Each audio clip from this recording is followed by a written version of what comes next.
बिस्मिल्लाहिर्रहमानिर्रहीम। अस्सलाम वालेकुम स्टूडेंट्स, आज मैं आपको 11 चैप्टर सेकेंड ईयर के 11 chapter sampling techniques and sampling distributions इसकी डेफिनेशंस एक्सप्लेन करने लगी हूँ। ये मोस्ट इंपॉर्टेंट चैप्टर है डेफिनेशंस के लिहाज से।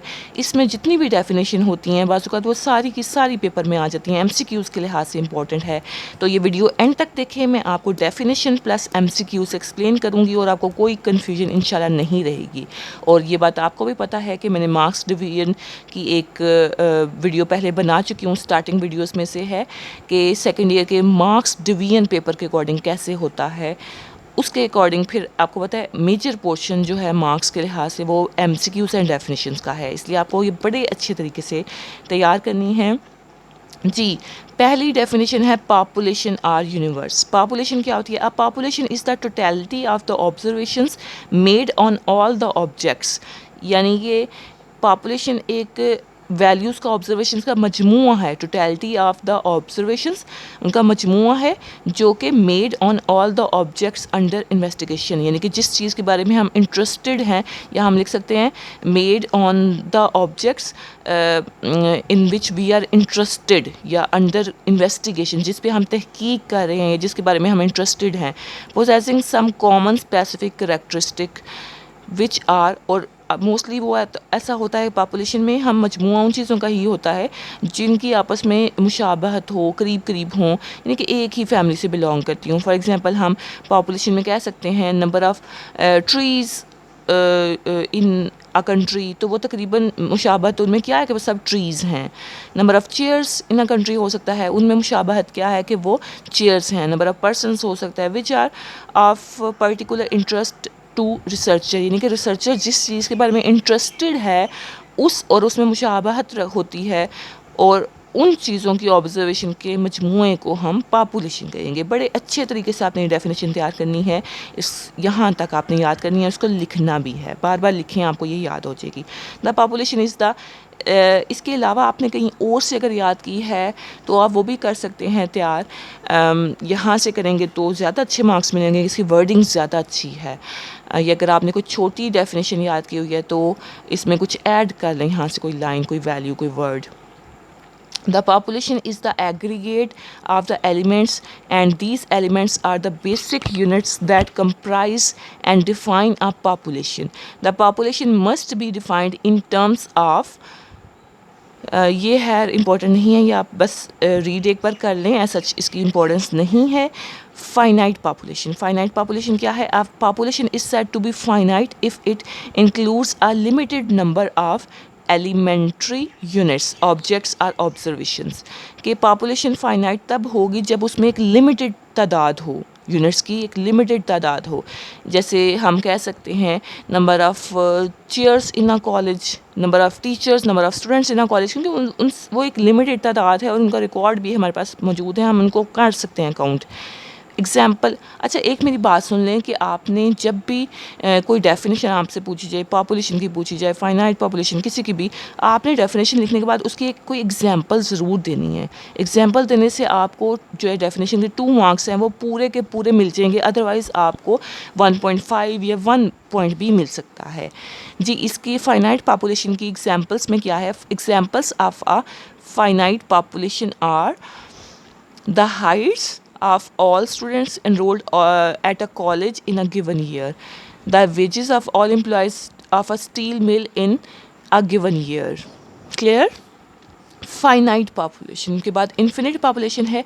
आ population is said to be infinite if it consist of unlimited number of elements. जी, पॉपुलेशन हमारे पास इन्फिनिट पॉपुलेशन होगी अगर if it contains of unlimited number of elementary units, अगर इसमें अनलिमिटेड नंबर यानी कि बहुत ज़्यादा तादाद हो जिसको हम काउंट भी ना कर सकें। At least hypothetically there is no limit to the number of unit it can include. Example इसकी क्या हो सकती है इन्फिनिट की? the weight at birth of all human beings, यानी कि तमाम के तमाम जितने भी ह्यूमन बींग्स दुनिया में हैं उन सब का वेट एट बर्थ के टाइम उनका वेट। तो आपको पता ये पॉसिबल ही नहीं है। बाज़ लोग मतलब उस क्राइटेरिया के अकॉर्डिंग पूरे नहीं उतर रहे कि हम उनका रिकॉर्ड ले सकें कहीं से। The results obtained by rolling of a die. अब देखें रोलिंग ऑफ अ डाई से तो इतने रिजल्ट्स निकलते हैं कि पूरे कह लें कि जितने भी साल हम उसको डाई को रोल करते रहें रिज़ल्ट्स निकलते रहेंगे। ऐसा नहीं है कि रिज़ल्ट्स निकलना बंद हो जाएंगे, कोई लिमिट नहीं है इसकी। इसकी एग्जांपल ये भी हो सकती है कि the stars on the sky, आपको पता है वो काउंट नहीं कर सकते हम, इन्फिनिट पॉपुलेशन का ही वो हिस्सा है। सैम्पल क्या है ये भी आपने इसमें पॉपुलेशन भी याद करनी है, फाइनाइट और इन्फिनिट पॉपुलेशन याद करनी है। सैम्पल क्या होता है? A sample is a part of the population which is selected with the expectation that it will represent the characteristic of the population. जी, सैम्पल एक छोटा हिस्सा होता है पॉपुलेशन का, एक रिप्रेजेंटेटिव सब पार्ट होता है, उसको हम सैम्पल कहते हैं। अ sample is a part of the population which is selected with the expectation that it will represent the characteristic of population, कि वो पॉपुलेशन की खसूसियात, करेक्टरिस्टिक खसूसियात को कहते हैं, उनको रिप्रेजेंट भी कर रहा हो और वो एक छोटा हिस्सा भी हो। Is a part of population, उसका छोटा हिस्सा हो, सब पार्ट भी आप इधर वर्ड लिख सकते हैं, और उसको वो रिप्रेजेंट भी कर रहा हो। Sample is important definition. Sampling important definition. Sampling is a procedure of selecting a representative sample from a given population, यानी कि गिवन पॉपुलेशन से अगर हम रिप्रेजेंटेटिव सैम्पल को पिक कर लें, सिलेक्ट कर लें, तो उसको हम सैम्पलिंग कहेंगे। Sample survey versus complete enumeration, ये भी आप एक बार रीड कर लें। The collection of information from a part of the population is called making a sample survey, यानी कि अब आपको पता है ना दो चीज़ें हैं, एक आपको पता है कि पॉपुलेशन है और एक आपको पता है सैम्पल है। इसको अगर हम स्टडी करें तो उसको हम कंप्लीट इन्यूमरेशन कहेंगे, ठीक है। यानी कि मर्दमशुमारी जो होती है ना, मर्दमशुमारी आपको पता है ना, घर घर में आके वो आपसे पूछते हैं डिटेल घर की लोगों की, तो उसको हम कंप्लीट इन्यूमरेशन कहते हैं मर्दमशुमारी को। वो पॉपुलेशन की कंप्लीट स्टडी को कंप्लीट इन्यूमरेशन कहेंगे, सैम्पल की कंप्लीट स्टडी को सैम्पल सर्वे कहेंगे, ठीक है। The collection of information from a part of population is, यानी कि sample, part of population sample is called making a sample survey. The collection of information from all elements in a population is called taking a census, इसको हम census और making a complete enumeration भी कहेंगे, जो तमाम units की study होगी। जी students, next हमारे पास पर्पस ऑफ सैम्पलिंग है। ये जस्ट आप एक बार रीड कर लें, ये आ भी सकते हैं पेपर में। Two basic purpose of sampling are to obtain maximum information about the characteristic of population with minimum cost, यानी कि इसका मतलब ये है कि हम सैम्पलिंग के प्रोसीजर से कॉस्ट को मिनिमाइज़ कर सकते हैं, टाइम को मिनिमाइज़ कर सकते हैं, एफ़र्ट को मिनिमाइज़ कर सकते हैं, यानी कि एफ़र्ट, आपकी कोशिश को, टाइम को और कॉस्ट, इन तीनों चीज़ों को हम मिनिमाइज़ कर सकते हैं पर्पस ऑफ सैम्पलिंग से। एडवांटेजेस ऑफ सैम्पलिंग क्या होगा, इसके एडवांटेज क्या हैं? इससे टाइम हम सेव कर सकते हैं, इकोनॉमिकली ये हमारे लिए सूटेबल है, क्योंकि आपको पता है कि अगर हम कंप्लीट इन्यूमरेशन करें तो उसमें कितना ज़्यादा हमारा खर्चा आ जाएगा, टाइम कितना वेस्ट हो जाएगा। और सैम्पलिंग से ये है कि एक्यूरेसी भी आती है। बाज़ औक़ात पॉपुलेशन पे हम काम करने लगेंगे तो आधी पॉपुलेशन पे हम सही काम करेंगे, आधी पे हम सही काम नहीं कर पाएंगे, उससे हमारी एक्यूरेट रिज़ल्ट नहीं आएंगे। लेकिन सैम्पल चूँकि छोटा होगा तो उस पर हम ट्रेंड वर्कर्स लगाएंगे और काम हमारा कम टाइम में अच्छा काम, हमारा रिज़ल्ट्स शो हो जाएंगे। फिजिबिलिटी के लिहाज से भी ठीक है कि हम जो है ना सैम्पल में हम फिजिबल हैं, हम ईज़िली कर सकते हैं, यानी कि बहुत मुश्किल टास्क है, ठीक है। टाइम सेविंग, इकनॉमिक और एक्यूरेसी, फिजिबिलिटी, ये इसकी हैं चारों। ये आप इनकी बेशक एक एक लाइन देख लें, नहीं तो बस ये हेडिंग्स ज़हन में रखें आप। इसकी कुछ लिमिटेशंस भी हैं, ये पूछी जा सकती हैं आपसे। If the basic facts of each and every unit in the population are needed, census becomes indispensable, the sample will not meet such a requirement। अब सैम्पल उसमें मीट नहीं करा जहाँ पे बेसिक जो ईच एंड एवरी पॉइंट हो population का ज़रूरी हो, यानी कि यहाँ पे सैम्पलिंग हम अप्लाई नहीं कर सकते जब पॉपुलेशन का ईच एंड एवरी यूनिट का रिज़ल्ट हमें चाहिए ही चाहिए। फॉर एग्ज़ाम्पल मरदमशुमारी ले लें, उसमें हम सैम्पलिंग नहीं कर सकते। ऐसा नहीं है कि हम मुल्क के आधे हिस्से या अंदर अंदर से कुछ पोर्शन का लोगों से इंफॉर्मेशन ले लें और बाकियों के बारे में भी बता दें। ऐसा नहीं है, हमें इस सूरत में हर एक बंदे के पास जाना है और उससे पूछना है। या हम इसकी मिसाल ऐसे लिख सकते हैं कि हमने ये तो लिमिटेशन ऑफ सैम्पलिंग है ना, तो इसका ऑपोजिट यानी कि सैम्पलिंग का इस्तेमाल फ़ायदेमंद कब है, हम कैसे सैम्पलिंग को यूज़ क्यों करें। फॉर एग्ज़ाम्पल एक बल्ब बनाने वाली फैक्ट्री है और हमने बल्ब का लाइफ टाइम चेक करना है कि बल्ब कितना अर्सा चलता है, कितने अर्से बाद ये फ्यूज़ हो जाएगा। तो अगर हम बल्ब जितने भी उस फैक्ट्री में बल्ब बने हैं सबको ऑन कर दें, यानी कि हम पॉपुलेशन पे काम करें, सबको ऑन कर दें और देखें कि ये कितना टाइम चलते हैं, तो वो तो हमारी फिर इतना बड़ा नुकसान हो जाएगा, हमारे सारे के सारे बल्ब फ्यूज़ हो जाएंगे एंड में, तो ये नुकसान है। इसलिए इस सूरत में हम सैम्पलिंग को प्रेफर करेंगे। हम कुछ बल्ब्स अंदर से ऑन कर देंगे और जब वो फ्यूज़ हो जाएंगे इट मीन्स हम उनका लाइफ टाइम चेक कर लिया। उस सूरत में सैम्पलिंग फ़ायदेमंद है, लेकिन इस सूरत में सैम्पलिंग फ़ायदेमंद नहीं है जब मरदमशुमारी हमने करनी है, हमें एक एक यूनिट का रिज़ल्ट चाहिए। तो इस सूरत में हम लिमिटेशन ऑफ सैम्पलिंग ये हो जाएगा, हम कंप्लीट इन्यूमरेशन करेंगे। Sampling design is important definition. A sampling design is a procedure, a plan for obtaining a sample from a given population prior to collecting any data. अब देखें sampling design है क्या। Sampling design एक procedure है या plan है, किस चीज़ का, for obtaining a sample from a given population. एक सैम्पल निकालने का प्लान है फ्रॉम गिवन पॉपुलेशन, पॉपुलेशन जो हमें दी गई है उससे सैम्पल निकालने का प्लान है कि सैम्पल हम उससे कैसे सेलेक्ट करें prior to collecting any data. जी स्टूडेंट्स, अभी हम आपको सैम्पलिंग यूनिट्स के बारे में हम एक्सप्लेन करेंगे।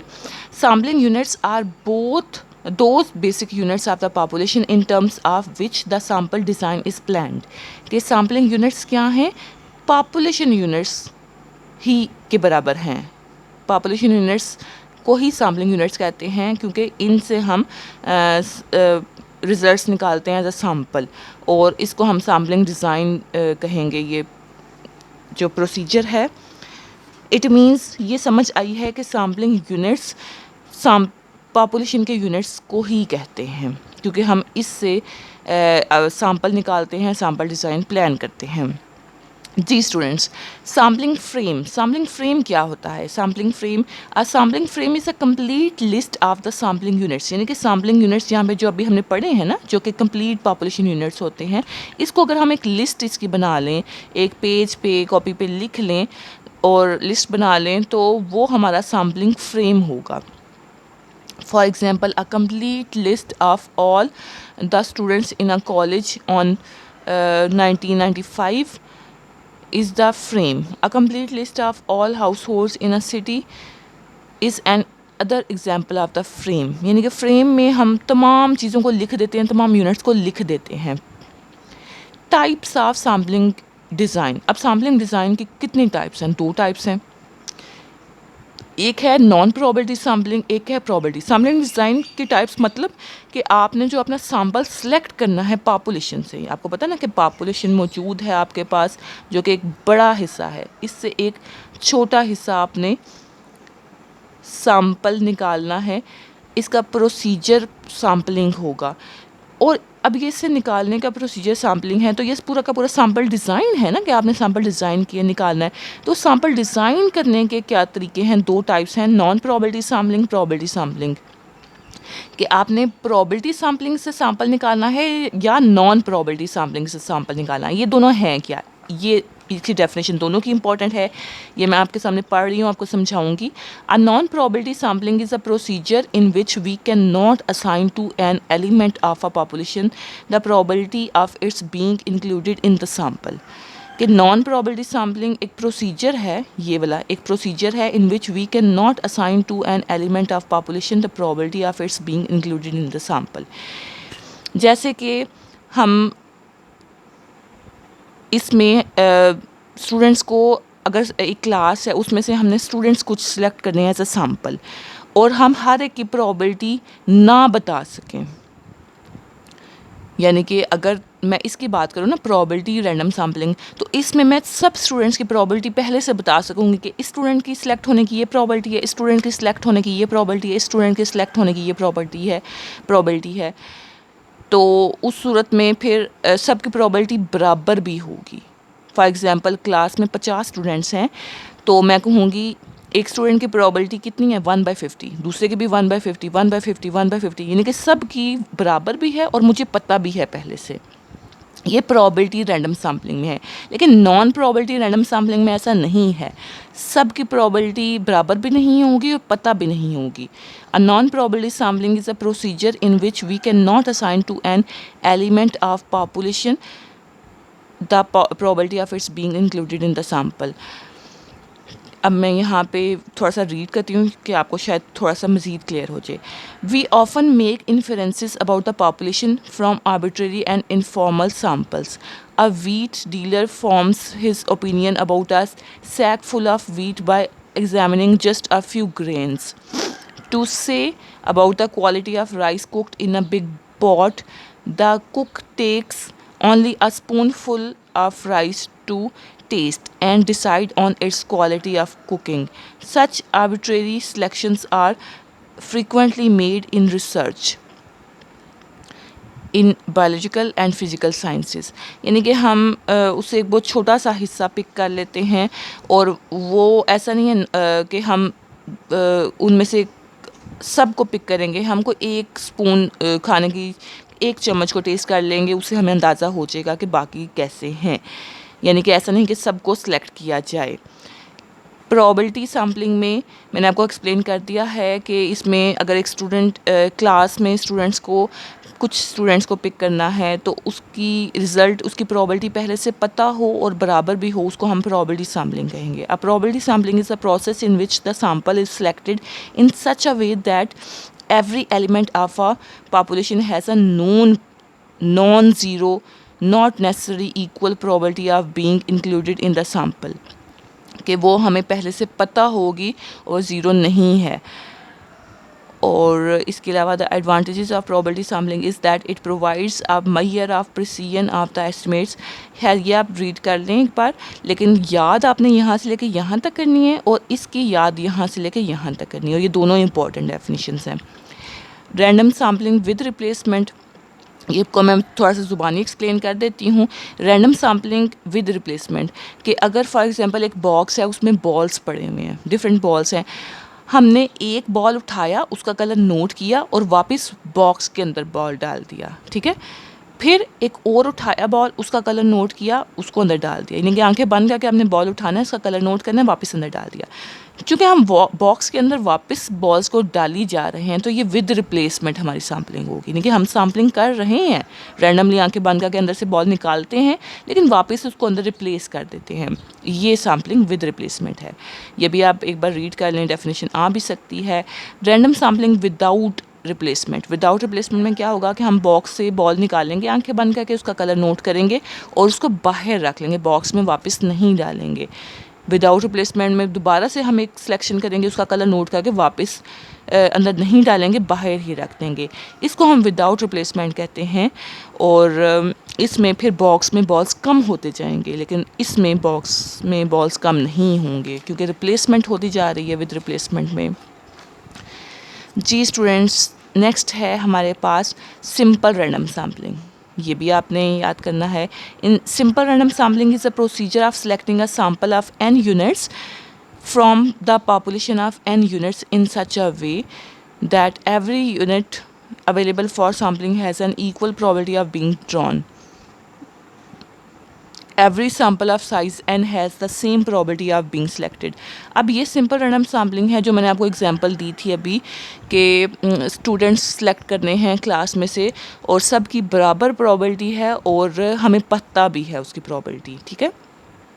ये जस्ट आप एक बार रीड कर लें, कोई ऐसा बहुत इंपॉर्टेंट नहीं है। उसके बाद ये वाला आगे से आपने फ़िलहाल नहीं करना, इस पेज पे भी नहीं करना, next, selection of simple random sample की सिलेक्शन क्या हो सकती है। आप लॉटरी मेथड यूज़ कर सकते हैं। लॉटरी आपको होता है ना, किसी की भी निकला, रैंडमली किसी की भी नहीं, यानी कि रैंडम का वर्ड जब सिंपल रैंडम सैम्पल है ना, उसमें हम ऐसे प्रोसीजर इस्तेमाल करेंगे कि जो हम किसी का भी कह लें कि उसमें सैम्पल में सिलेक्शन हो सकती है। लॉटरी मेथड है इसका। दूसरा मेथड है यूजिंग रैंडम डिजिट्स। तो ये दोनों बस आपको नाम आने चाहिए। स्ट्रेटिफाइड सैम्पलिंग क्या है? स्ट्रेटिफाइड सैम्पलिंग मैं आपको थोड़ा सा ज़ुबानी बता देती हूँ। स्ट्रेटिफाइड सैम्पलिंग में हम दो स्ट्रेटास बनाते हैं। फॉर एग्ज़ाम्पल हमने दो कैटेगरीज़ में डिवाइड कर दिया। अगर हमने सिलेक्शन करनी है ना एक यूनिवर्सिटी से स्टूडेंट्स की, तो एक में हम सारे मेल रख देंगे, एक में हम सारे फीमेल्स रख देंगे। दो स्ट्रेटास बन गए हैं। उनमें से जब हम सिलेक्शन करेंगे, सैम्पल अपना ड्रा करेंगे, तो उसको हम स्ट्रेटिफाइड सैम्पलिंग कहेंगे कि हमने सेपरेट सेपरेट दो स्ट्रेटा से कह लें कि उनकी सिलेक्शन की है। If the elements in the population are not homogeneous, अगर देखें पॉपुलेशन में जो एलिमेंट्स हैं वो होमोजीनस का मतलब होता है मुशाबहत नहीं रखते, यानी कि जैसे मैंने एग्जांपल दी है यूनिवर्सिटी में स्टूडेंट्स, तो वो मेल भी हैं फीमेल भी हैं, दोनों डिफरेंट हैं। Then the population is divided into non overlapping homogeneous sub groups called stratas, यानी कि अगर पॉपुलेशन में सब होमोजीनस मुशाबहत नहीं रखते यूनिट्स, तो हम पॉपुलेशन को डिवाइड कर देंगे into non overlapping homogeneous sub groups, यानी कि यहाँ पे मैंने दो ग्रुप्स बनाए हैं, मज़ीद 3-4 जितने मर्जी ग्रुप्स बन सकते हैं अकॉर्डिंग टू होमोजीनस, यानी कि वो ग्रुप अंदर होमोजीनस हो लेकिन दूसरे ग्रुप से डिफरेंट है, ठीक है। और नॉन ओवरलैपिंग, इसको ओवरलैप नहीं कर रहा हो, ऐसा ना हो कि इसके ऊपर ऐसा जिसमें ओवरलैप कर रहा होता ना, जैसे यहाँ पे मैं आपको बताती हूँ कि ये ओवरलैपिंग की है डायग्राम, तो ये नॉन ओवरलैपिंग, इसमें कुछ भी ओवरलैप नहीं कर रहा, ये है हमारे पास। और इसको हम इसमें से जब सिलेक्शन करेंगे, इसको हम स्ट्रेटस कहेंगे, इसमें से जब हम सिलेक्शन करेंगे तो वो स्ट्रेटिफाइड सैम्पलिंग होगी। And sample is drawn separately from each stratum bye simple random sampling. This sample is called stratified random sampling. The process of dividing a homogeneous population into homogeneous heterogeneous, यानी कि ये process जिसमें हम heterogeneous होता है कि जो different है आपस में, हेट्रोजीनस डिफरेंट और होमोजीनस मुशाबहत रखते हैं, population into homogeneous sub groups is called stratification, यानी कि ये प्रोसेस है ना जिसमें हम ये ग्रुप्स में बनाएंगे इसको, तो इसको हम स्ट्रेटिफिकेशन कहते हैं। और ये स्ट्रेटिफाइड सैम्पलिंग क्या होगी कि हम इन स्ट्रेटा से अपना सैम्पल सेलेक्ट करें, बजाय हम ओरिजिनल पॉपुलेशन जो कि मिक्स थी, कह लें हेट्रोजीनस थी, हेट्रोजीनस यानी कि डिफरेंट यूनिट्स को कंटेन कर रही थी, उसमें सिलेक्शन की बजाय अगर हम इन स्ट्रेटास जो कि होमोजीनस नॉन ओवरलैपिंग हैं, इनमें से सिलेक्शन करें तो वो हमारी स्ट्रेटिफाइड सैम्पलिंग होगी। ये इंपॉर्टेंट डेफिनेशन है। सिंपल रैंडम भी इधर से इंपॉर्टेंट है, इससे पिछली डेफिनेशन ये वाली, और यहाँ से स्ट्रेटिफाइड सैम्पलिंग, ये भी इंपॉर्टेंट डेफिनेशन है। ये भी जस्ट आप एक बार रीड कर लें। नेक्स्ट इसके आगे जो लिखे हुए हैं एरर्स भी इंपॉर्टेंट हैं। True value, accuracy, precision. Accuracy क्या होती है, प्रिसीजन, यहाँ पे मैं आपको थोड़ा सा एक्सप्लेन कर दूँ। और ट्रू वैल्यू क्या है? By true value we mean the value that would be obtained if no errors were made in any way in obtaining the information or computing the characteristic of the population.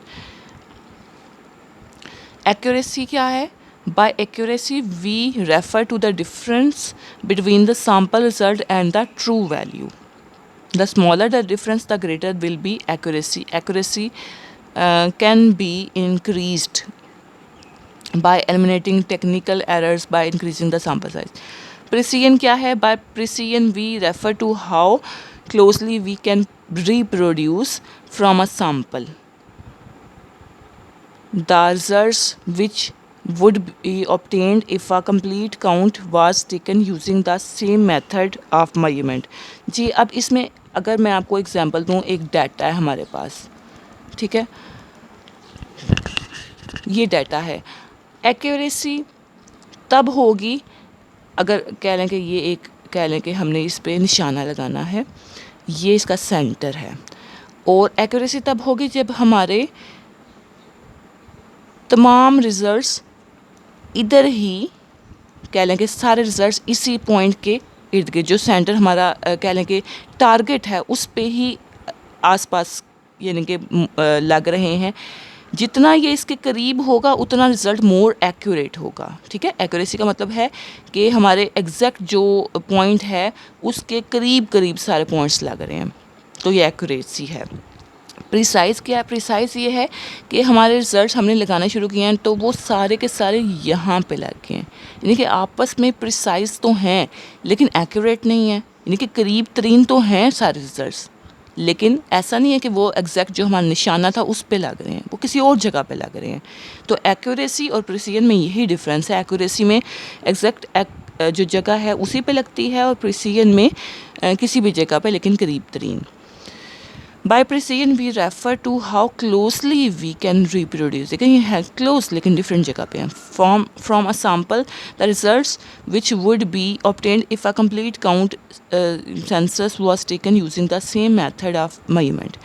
Ji error, उसके बाद error आ जाएगा। Error क्या है? The difference between an estimated value and population true value. अब देखें population का result आपको पता है एक्यूरेट होगा, और सैम्पल का रिजल्ट जो है वो हम अब सैम्पल के रिज़ल्ट और पॉपुलेशन के रिज़ल्ट में जो डिफरेंस होगा ना वो हमारा एरर होगा। यानी कि गलती वही है ना कि पॉपुलेशन तो असल रिज़ल्ट है ना, और सैम्पल रिज़ल्ट अगर इससे थोड़ा दूर हो, दोनों के डिफरेंस करें अगर दूर हो तो इट मीन्स एरर है।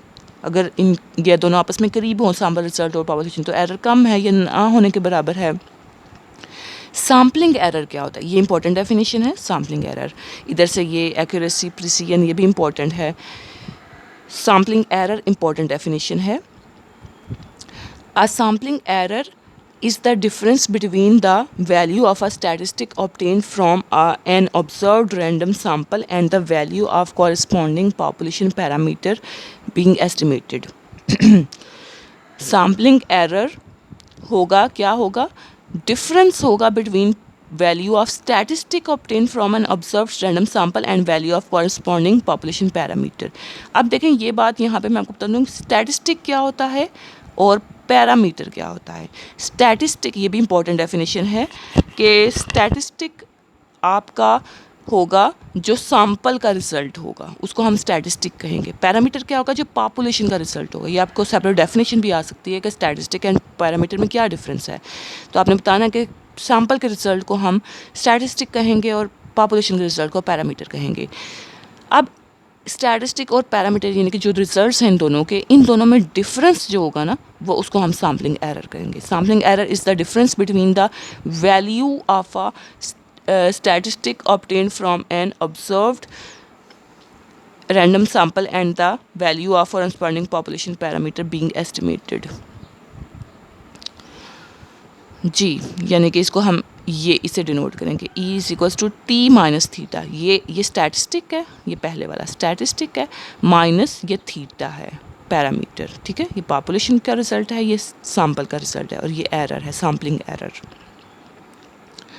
नॉन सैम्पलिंग एरर क्या होंगे? The errors that are caused by sampling the wrong population of interest and by response bias as well as those made by an investigator in collecting, analyzing and reporting the data or all classified as non-sampling। देखिए non sampling errors में, sampling error में तो ये होगा ना कि sample का result और पॉपुलेशन का रिजल्ट आपस में डिफरेंट आ रहे हैं। ठीक है, दोनों का डिफरेंस। लेकिन नॉन सैम्पलिंग एरर में आ जाएगा कि आप के जिसने सैम्पल कलेक्ट किया है, जो इन्वेस्टिगेटर है, हो सकता है उसने कलेक्शन में या एनालाइजिंग में या रिपोर्टिंग में या डाटा को फीड कर उसमें गलती कर दी है। ठीक है, उसमें भी तो वो गलती कर सकता है ना, या लोगों ने रिस्पॉन्स गलत दिया है, जो पॉपुलेशन हमने सेलेक्ट की है लोगों ने बाइस रिस्पॉन्स दे दिया है, गलत रिस्पॉन्स दिया है। तो इन सब फैक्टर्स के बाद हम उसको कहेंगे कि ये नॉन सैम्पलिंग एरर है। बाइस क्या होता है? Bias is equal to expected value of T minus theta, यानी कि यही एरर जो है ना इसी को ही नाम दिया जाता है बाइस का। बाइस एरर को ही कहते हैं expected value of T minus theta. जी यहाँ तक हमारी 11.1 की डेफिनेशन हो गई कंप्लीट। नेक्स्ट आपकी 11.2 की डेफिनेशंस में क्या आ जाएगा, simple random sampling and sampling distribution of a statistic. अब ये सारे बेशक आप एक बार इसको रीड कर लें, लेकिन ये आपको चूँकि क्वेश्चंस मैंने करवाए हुए हैं इससे रिलेटेड, तो इसको ऐसा पढ़ने की मुझे ज़रूरत नहीं है। ये आप जब लॉन्ग क्वेश्चन करते हैं तो ये आपके वैसे ही क्लियर हो जाते हैं। इसको ऐसा कोई देखने की या डेफिनेशन के लिहाज से इसकी इंपॉर्टेंस नहीं है। इसको जस्ट आपने टॉपिक के लिहाज से, लॉन्ग क्वेश्चन के लिहाज से तैयार करना है। ये प्रॉपर्टीज़ ऑफ सैम्पलिंग डिस्ट्रीब्यूशन ये हम डिस्कस कर लेते हैं कि आपको होता है म्यू एक्स बार म्यू के बराबर होता है, sigma square x bar sigma square over n के बराबर होता है, sigma x bar is equal to sigma over under root n के बराबर होता है। ये आपने फार्मूलास याद करने हैं, ये वाला ये वाला ये वाला, ठीक है। ये आपके फार्मूलास याद हो जाएंगे। उसके बाद नेक्स्ट पेज पे आपका एग्ज़ाम्पल्स हैं, ये भी एग्ज़ाम्पल्स हैं, ये भी एग्ज़ाम्पल्स हैं। ये है एग्ज़ाम्पल्स तो बाद में हो जाएंगी। अगर आप कहेंगे किसी एग्ज़ाम्पल की आपको समझ नहीं आई,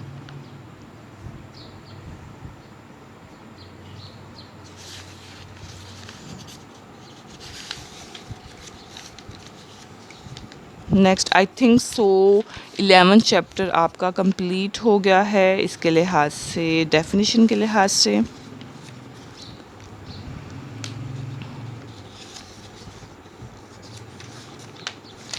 इसमें ये प्रॉपर्टीज़ हैं प्रोपोर्शन की, ये आपको आनी चाहिए। Mu p is equal to pi, sigma square p is equal to pi into 1 minus pi over n, ये दो आपको फार्मूलाज आने चाहिए। नेक्स्ट आई थिंक सो आपकी ये कंप्लीट है। अब हम इसकी एक्सरसाइज 11.5 पर आ जाते हैं। जी स्टूडेंट्स, 11.5 इसकी MCQs की है एक्सरसाइज। ये इम्पॉर्टेंट है क्योंकि आपको पता है MCQs भी 17 नंबर के आएंगे। इसमें मैं ये रीड कर रही हूँ, R dash is the totality of the observation made on all the objects possessing some common specific characteristics. ये पॉपुलेशन की आपको पता है डेफिनेशन है कि जिसमें मजमुआ होता है तमाम ऑब्जर्वेशंस का जो हमारे रिलेटेड हैं पॉपुलेशन से, तो उसको हम पॉपुलेशन कहेंगे। ये पॉपुलेशन हो गई। नेक्स्ट क्या है, a dash is a part of the sample population which is selected with the extension that it will represent the characteristic of the population। कि वो sample क्या होगी, एक part होगा population का, एक छोटा हिस्सा, उसको हम sample कहेंगे। Dash is a procedure of selecting a representative sample from a given population। sampling एक procedure है जिसमें हम sample को select करते हैं from population। ये वही कह लें कि definition अगर आपने याद किए तो ये MCQs भी आपको याद हो जाएंगे। The descriptive measures of a population are called parameters. अब ये वही बात कि पॉपुलेशन का जो रिजल्ट्स है मैंने आपको बताया वो पैरामीटर होते हैं और सैम्पल के रिजल्ट स्टैटिस्टिक होते हैं। पॉपुलेशन के डिस्क्रिप्टिव मेजर्स मतलब उसके रिजल्ट्स, ये पैरामीटर्स की ये डेफिनेशन भी हो सकती है कि the descriptive measure of a population are called parameters. Are descriptive measure on the sample observation is called statistic. ये हम स्टैटिस्टिक इसको कहेंगे। A population is called dash if it includes a limited number of sampling units। ये finite population होगी अगर इसमें sampling units यानी कि population के जो हैं वो थोड़े हों units। Population is called infinite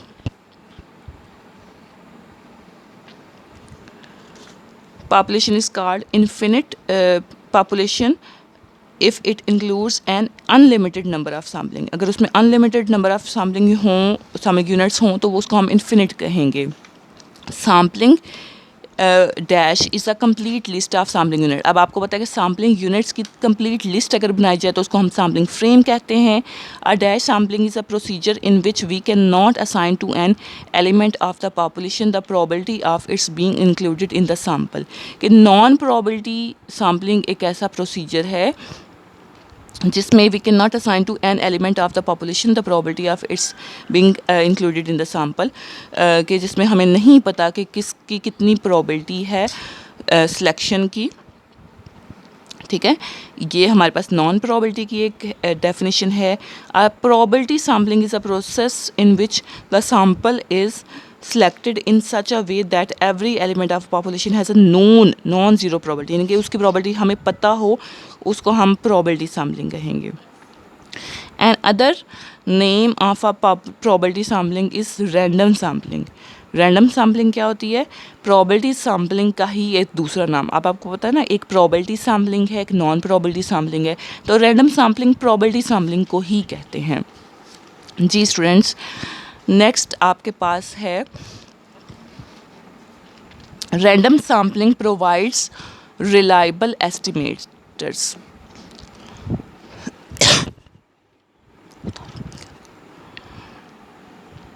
random sampling provides reliable estimates. Random sampling जो है ना, ये बहुत अच्छी होती है, यानी कि जिसको हम प्रोबेबिलिटी सैम्पलिंग कहेंगे। प्रोबेबिलिटी सैम्पलिंग को रैंडम सैम्पलिंग कहते हैं, और रैंडम सैम्पलिंग से हमारे पास रिलायबल एस्टिमेट्स आ सकते हैं।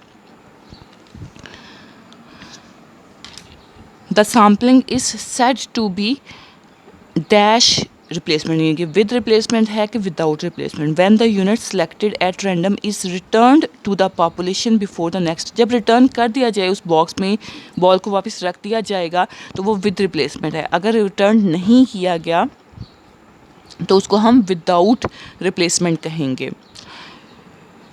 अ sample is usually selected by without replacement. Mostly ऐसा होता है कि सैम्पल को हम विदाउट रिप्लेसमेंट सेलेक्ट करते हैं। जैसे मर्दमशुमारी को ही ले लें, हम ऐसा नहीं है कि एक पर्सन को सेलेक्ट करके उसमें से दोबारा उसको अपनी पॉपुलेशन का में हिस्सा शुमार कर लेंगे। हम एक बार उसकी सिलेक्शन होगी, उससे क्वेश्चन पूछ लिए गए, तो उसको हम निकाल देंगे अपने उस लिस्ट से।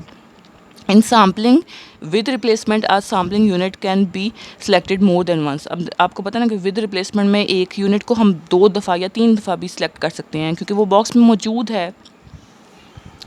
नेक्स्ट आपके पास फिल इन द ब्लैंक्स हैं। In sampling without replacement a sampling unit can not be selected more than once. अब देखें, वही बात बार बार रिपीट हो रही है with replacement and without replacement की, कि विद रिप्लेसमेंट में वो बार बार रिपीट हो सकते हैं और विदाउट रिप्लेसमेंट में वो रिपीट नहीं हो सकते। In sampling with replacement a finite population becomes infinite, यानी कि विद रिप्लेसमेंट अगर हो ना तो फाइनाइट पॉपुलेशन भी इन्फिनिट होगा, क्योंकि वो बार बार उसको हम कह लें कि ऑब्जर्व करेंगे किसी एक यूनिट को, तो वो इन्फिनिट बन जाएगा। Dash random sampling is a procedure of selecting a sample from population in such a way that every unit available for sampling has an equal probability of being selected, तो वो simple random sampling है।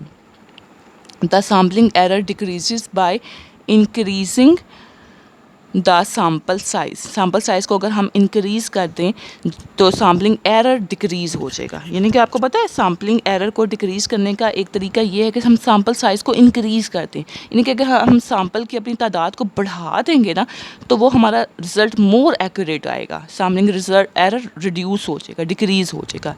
ये important है।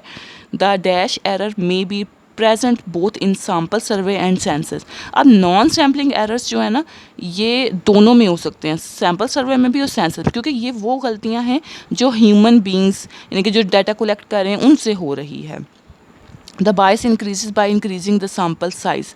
अब error तो decrease हो जाएगा sample size increase से, ठीक है, एरर तो डिक्रीज़ हो जाएगा, लेकिन बायस इंक्रीज़ हो जाएगा by increasing the sample size. Sample size increase करने से बायस तो इंक्रीज़ हो जाएगा, लेकिन सैम्पलिंग एरर रिड्यूस हो सकता है। A sample which is free from bias is called an unbiased sample. Sample which is free from bias, एक सैम्पल जिसमें बायस नहीं है, उसको हम क्या कहेंगे? वो एक अनबाइस्ड सैम्पल है। डैश एरर्स में arise due to faulty sampling frames. अब कौन से ऐसे हैं जो सैम्पलिंग फ्रेम की गलतियों की वजह से आ सकते हैं, या non responses and processing of data, यानी कि टाइपिंग में एरर, रिस्पॉन्स नहीं किया लोगों ने, ये नॉन सैम्पलिंग एरर्स हैं। Dash errors can be controlled by proper training of the investigators and following up the non responses. हम कौन से एरर्स को रिड्यूस कर सकते हैं? प्रॉपर ट्रेनिंग से और इन सब तरीक़ों से, नॉन सैम्पलिंग, ठीक है। नॉन सैम्पलिंग एरर्स को हम कम कर सकते हैं प्रॉपर ट्रेनिंग करके या ये तरीके करके कि हम जिन्होंने नॉन रिस्पॉन्स किए उनको से दोबारा रब्ता करें, follow up the non responses. The probability distribution of a sample statistic is called dash distribution of that statistic.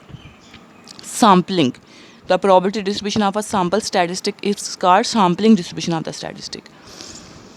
The standard deviation of sampling distribution of a sample statistic is called the standard error of the statistic. The standard error can be reduced by increasing the sample size. जी standard error भी वही sampling error की तरह ही है कि sample size increase करने से वो कम हो जाएगा।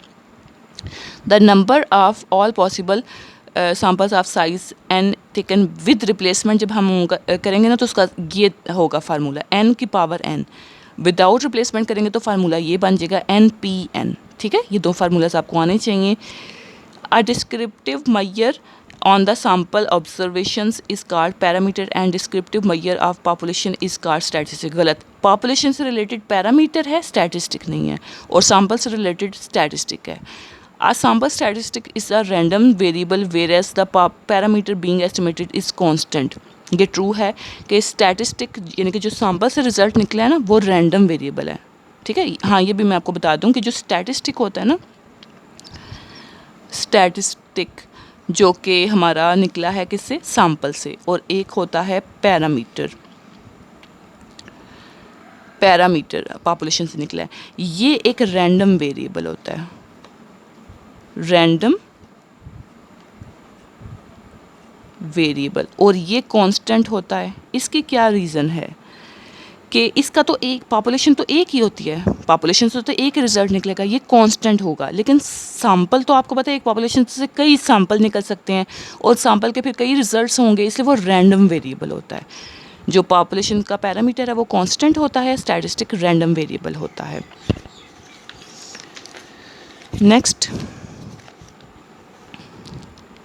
a sample survey provides the results which are more accurate than those obtained from a census. कि वो कह रहे हैं कि जो सैम्पल सर्वे के रिजल्ट्स हैं वो मोर एक्यूरेट होंगे सेंसस से, ऐसा नहीं है। A sample design is a procedure for obtaining a sample from a given population prior to collecting any data. Sample design यकीनन डाटा की कलेक्शन से पहले डिज़ाइन किया जाता है। More detailed information can be obtained in a sample survey as compare to a census.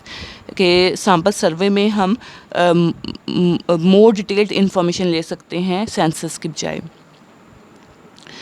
ये भी true है कि हम डिटेल से उस सैम्पल को डील कर सकते हैं। सैम्पलिंग में be the only means available for obtaining the desired information if the population is infinite. अगर पॉपुलेशन इन्फिनिट है यानी कि उसकी कोई हद ही नहीं है तो हम सैम्पलिंग को प्रेफर करेंगे रिजल्ट्स लेने में। जी ये दुरुस्त है। If the data are obtained by test that are destructive then complete enumeration becomes essential.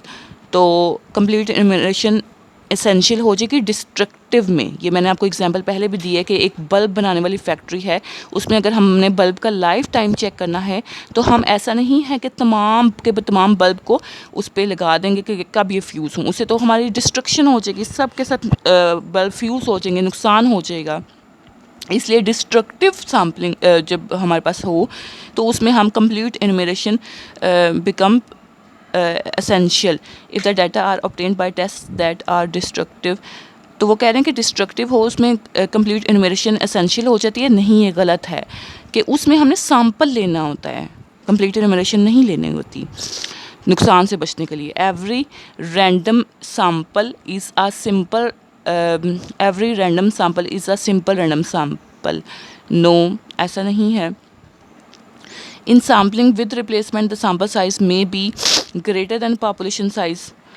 जी ऐसा ही है कि सैम्पलिंग विद रिप्लेसमेंट में ना पॉपुलेशन के साइज़ से भी बड़ा हो जाएगा सैम्पल का साइज़। क्यों? क्योंकि हम बार बार एक यूनिट को अगर रिप्लेस ऑब्जर्व करें तो पॉपुलेशन का साइज़ अगर 10 है, 10 बॉल्स पड़े हैं और हमने एक बॉल का कलर नोट किया वापस उसमें डाल दिया, फिर कलर नोट किया फिर वापस उसमें डाल दिया, फिर कलर, यानी कि 10 बॉल्स के कलर नोट करने के बाद भी वो अंदर 10 मौजूद हैं, यानी कि सैम्पल पॉपुलेशन का साइज़ कम रह जाता है और सैम्पल का साइज़ ज़्यादा बड़ा भी हो सकता है। In sampling without without replacement the sample size can be greater than population size. No, ये गलत है कि विदाउट रिप्लेसमेंट में बड़ा नहीं होगा सैम्पल का size. The number of units available for the next drawing does not change in a random sampling with replacement. खैर, ये अब वो बार बार चीज़ें रिपीट हो रही हैं, या आप देखना चाहें तो एक बार देख लें। बहरहाल आई होप कि आपको MCQs इसके कंप्लीट हो गए हैं, अब इसको में आपको कोई इशू नहीं रहा। फिर भी अगर आपको कोई इशू हो तो आप मेरे से पूछ सकते हैं। 11 चैप्टर मोस्ट इम्पॉर्टेंट चैप्टर है डेफिनेशन के पॉइंट ऑफ व्यू से और MCQs के पॉइंट ऑफ व्यू से। अब नेक्स्ट इसके बाद मैं आपको 12th चैप्टर इंशाल्लाह नेक्स्ट वीडियो में करवाऊँगी। आप इसमें कमेंट्स करें अगर आपको ये वीडियो पसंद आई है और आप मज़ीद चैप्टर्स के चाह रहे हैं डेफिनेशन MCQs, तो मैं आपको इसके बारे में बता सकती हूँ। Thank you so much. अल्लाह हाफिज़।